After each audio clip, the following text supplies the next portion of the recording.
From Hollywood, the Jimmy Durante Show. The Johnson Wax Program with Fibber McGee and Molly. Now, have you heard the news? This is the country, the United States of America.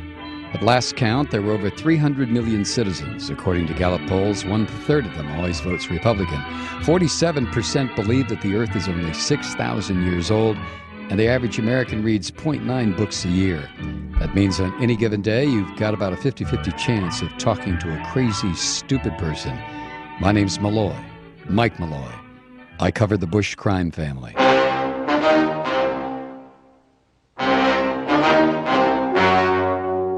The story you are about to see is true.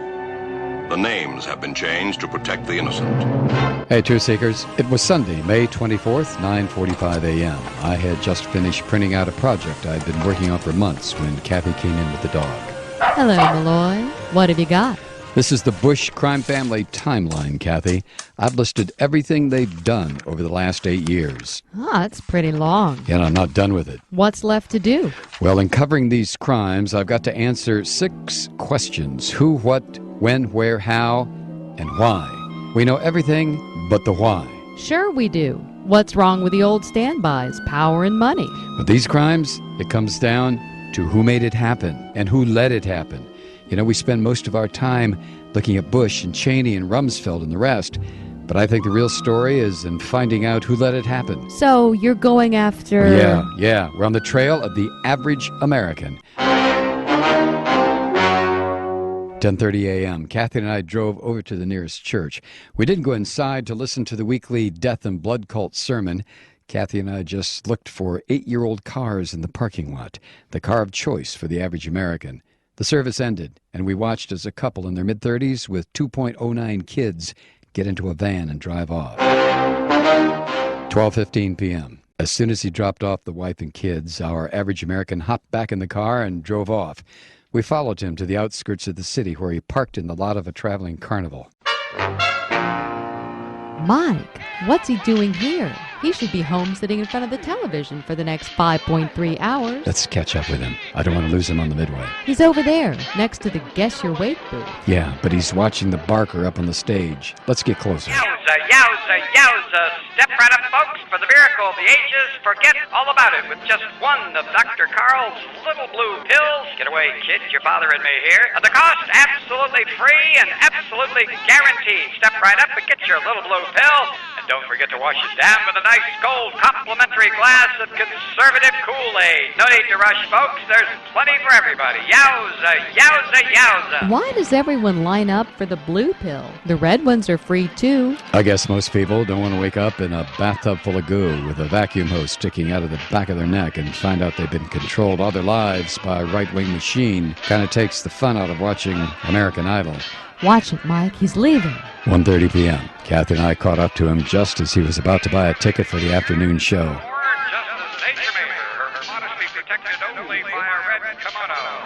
Excuse me, Mr.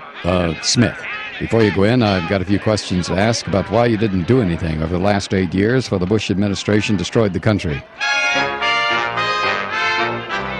Smith looked at Kathy, then at me, and then he panicked. He took off running down the midway. Where'd you learn the subtle approach, Malloy? Building rapport 101? Sometimes I can't help myself, Kathy. When I think of everything that's happened since the Bush crime family took power, and I finally catch up with one of the lazy, miserable slobs that let it happen, we can discuss my interviewing techniques later. Did you see where he went? No, but Asta did. Come on. We followed the dog to a dead end between 2 of the tents. And there he was, cowering next to the geek pit while Asta kept him at bay. Come here, boy. Good dog. Like all criminals, he had an elaborate alibi. I didn't do nothing. Like I said, I didn't do nothing. Get this and get it straight, meatball. Conservatism's a sucker's road, and those who travel it wind up in the gutter, the prison, or maybe a grave. There's no other end, but you'll never learn. Come on, Kathy. Let's call the cops and get out of here. Well, did you find what you were looking for? The why? Yeah, I guess I did. Most people didn't do anything because they were afraid. It doesn't make any difference what they're afraid of. Afraid of people who are different, or afraid of what the neighbors might say. Afraid it might be too much trouble. Who knows? The right wing plays the fear card, and these chumps fall for it every time.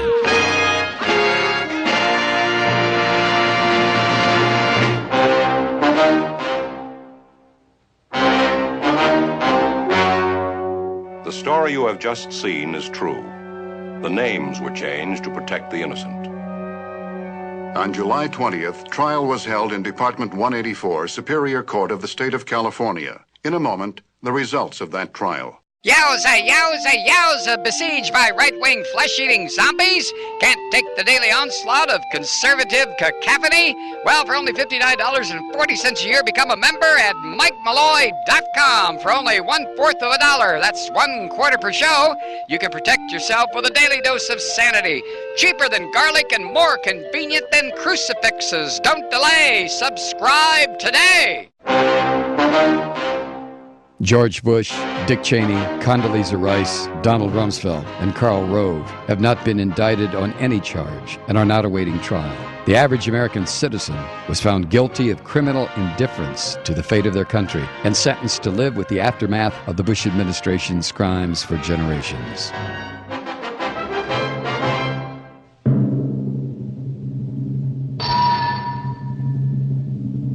Ow! God damn it! I'm gonna lose a nail if I keep doing that.